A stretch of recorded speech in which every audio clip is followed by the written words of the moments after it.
definitely think that the kids should return to school and try to return back to as normal as possible. We asked many of you parents your opinions on if you feel comfortable sending your kids back to class in the fall. And we have gotten dozens of messages into our newsroom about delays and missed payments from the Washington Employment Security Department. Tonight, we hear from a woman whose payments stopped altogether. It is a beautiful evening and more warm weather is on the way. Wait till you see my 10-day forecast next. Good evening, everyone. Thank you so much for joining us here for KREM 2 News at 6. It's good to see you. I'm Whitney Ward here broadcasting at home while Mark Hanrahan is once again there at the KREM 2 studios. And Mark, we begin tonight as Spokane Regional Health is reporting 23 new coronavirus cases today, 100 new cases in the last week. That's exactly right, Whitney. Today, Dr. Bob Lutz addressed the spike, saying a couple of things are to blame here. And he also got choked up a few times when discussing the toll that COVID-19 is taking all across the nation. It's a reminder. It's a reminder that sometime today, we will see more than 100,000 people in the United States die of COVID-19. Using the front page of the New York Times as a backdrop, Dr. Bob Lutz was noticeably shaken as he addressed the growing death toll from COVID-19. This is really a reflection on the glaring inequalities that exist across our nation that has disproportionately affected people of color, Hispanics, immigrants, elderly, and people with medical issues. Every life had a story, and every life mattered. Dr. Lutz also addressed the recent spike in cases in Spokane, more than 100 new cases in less than a week. Lutz said two things are at play here. More widespread testing has resulted in more cases. And the outbreak at the Philadelphia Macaroni Company, where 35 employees and 15 of their family members have now tested positive. And in that case, Lutz said, many of the employees didn't have symptoms. But in this particular outbreak, and we were sort of crunching the data yesterday, almost 50% of individuals were asymptomatic. On Friday, Spokane County moved into phase 2 of reopening. Lutz worries if people don't keep their guard up, we'll continue to see the virus spread. I do have some concerns that given maybe some overexuberance this past weekend, that I may be seeing numbers similar in the next week to 2 weeks. It's why he says social distancing and wearing a mask while in public is so important right now to protect our friends, family, and workers serving us during the pandemic. This is what public health is all about. Ensuring opportunities for everyone to stay healthy. Thanks. We are just a few weeks away now from the end of the current school year, and as we look into the future, there are a lot of questions about how schooling will look next year. We asked many of you parents for your opinion on if you feel comfortable sending your kids back to school in the fall. Our Shayna Waltower brings us some of your thoughts. I reached out to many of you on Facebook earlier today, asking if you think children should return to school in the fall. I got hundreds of responses. Each of them came from your individual family situations. I definitely think that the kids should return to school and try to return back to as normal as possible. Joni Nason has 3 school-age children. She's a full-time caregiver for her husband who has ALS, so she doesn't have much time to spend helping her kids with their schoolwork. It's been hard. It's been a very hard time this last couple of months. She says getting her kids back in school would allow them to receive the quality education they deserve. There's so much more that the kids are missing out on than just the learning. They're missing out on the experience of school. And Jennifer Williamson has a similar thought. She says her kids just haven't been able to properly learn while at home. I'm a single mom and work 5 days a week, and by the time I get home, I have 4 hours with my kids, and so homeschooling's kind of a no-go. She says she's understood the purpose of keeping them home during the pandemic, but she doesn't want their learning to suffer for another school year. For us parents that, are working all the time, it's kind of hard to get schoolwork in there. They want to socialize, they want to meet new people, and it's just not a safe environment. Deborah Dalton's 13-year-old daughter has an autoimmune disease, so she has decided to take the route of homeschooling. She'll not be going. Dalton says sending her daughter back to school in the fall could be severely risking her health. While social distancing and wearing masks could be common during the next school year, she says they just couldn't take the chance. It's difficult. You know, we have a special needs little girl that she needs the extra help, but if they can't keep her safe, I'm not going to send her back. Now, all the parents I spoke with today say they're now waiting to hear from the school district on whether in-person classes will resume in September.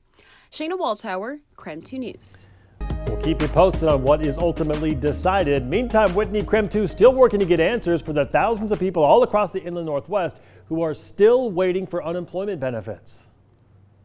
Yeah, absolutely, Mark. I'm sure you've seen them, but we have received dozens and dozens of messages into our newsroom every single day about delays and missed payments and contradictory emails that say one thing and then something else seems to happen in the system. Some people saying they've never gotten paid. Others did get paid for a while, but then the payments stopped. All seem to be getting the same types of responses from the state. Confusing ones. So tonight I talked to one of those people, Brenda Korn, up in Elk, Washington. She's been in limbo for weeks now, waiting for payment. And just like countless others, she is still waiting for answers. A lot of caring people that can't pay their bills. They don't know where their money's coming from. Some people are homeless now. It's been terrible. I was receiving unemployment for 4 or 5 weeks. And then what happened? And then they had a big fraud thing go on. I'm not really sure all the details in that, but they wanted everybody to verify identity. So I uploaded my identification there, which is processing. It told me that I would continue to get paid while they were processing that information, but that was not true. It makes no sense to me. It's all just very frustrating. You know, I've called almost 2,000 times to unemployment trying to get through to them to get that all situated, to no avail. I've been through a couple times only to be transferred, hung up on.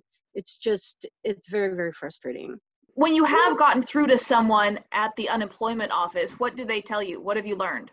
Basically that there was nothing they could do for me and that I just needed to wait. If I'm in adjudication, that I need to get to a live person for them to clear that. It won't just clear on its own.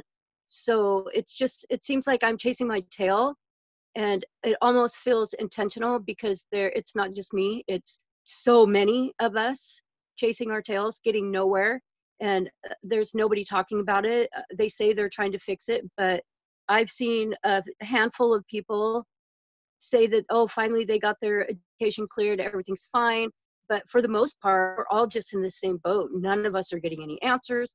We're all getting different phone numbers. It's just a chaotic mess. Knowing the real hardship that people are facing, what is your message to the state? You know, we just want answers. We want to know what's happening. I mean, anything just other than the runaround that we're getting. You know, it would be nice if Jay Inslee could get in on that and maybe help out a little bit. And I haven't heard him talk about anything. I've sent him Facebook messages telling him my story, and of course, no response. And it's just been a nightmare. And she is certainly not the only one. I did reach out to the State Employment Security Department today. I wanted to ask questions specifically about Brenda's case to see if we could figure out what the holdup is. And I also, though, wanted to find out what the state is doing for everybody else, all of the other people who are seeing delays or missed payments or skipped payments, or they're getting those messages that say their case is in adjudication, but then nothing ever seems to happen. And they have so many attempts to reach out to someone there at the state office, and they just can't get through and cannot get answers. So I did reach out to the state office to try to get some answers. They did not respond to any of our questions today, but I will certainly let you know when and if we do hear back from them. In the meantime, we want to let you know about something exciting here in downtown Spokane for the first time this year. The Kendall Yards Night Market is officially open for business. That's a good thing, but of course, keep in mind, it is a very limited opening. It means that there are only going to be a handful of vendors, and there are definitely some new hygiene protocols in place. Our Casey Decker is actually out there at the night market live right now. So Casey, what can you tell us? Well, it is a beautiful day out here in Kendall Yards Market, and people are largely, although not entirely, observing the social distancing protocols. There are definitely a few pockets where crowds build up, but for the most part, it's not overwhelmingly busy here. Some policies aren't really being followed. Certainly not everyone is wearing masks. And though only service dogs are allowed, I've seen plenty of dogs that are definitely not service dogs. But the new challenges are worth it to people who've been waiting for weeks to just be out in the community, and especially worth it to the vendors who rely on this market for business. It's really nice. It feels like there's a little bit of normalcy of things coming. I mean, there's definitely going to be some changes. No sampling. We'll have to wear our masks. We have our gloves on. Less touching. You know, it's kind of come in, get what you need, but it's really important that people come out and support these vendors. Now, the atmosphere is certainly different from a normal night market scenario. There's no live music, there aren't food trucks, and there aren't really large groups sitting outside eating or drinking. But a different atmosphere certainly doesn't mean a worse one. Even though maybe it's not quite as vibrant as normal, any amount of energy right now is really greatly appreciated by everyone out here. So it's really been a pretty pleasant evening. Reporting live from the Kendall Yards Night Market, Casey Decker, KREM News.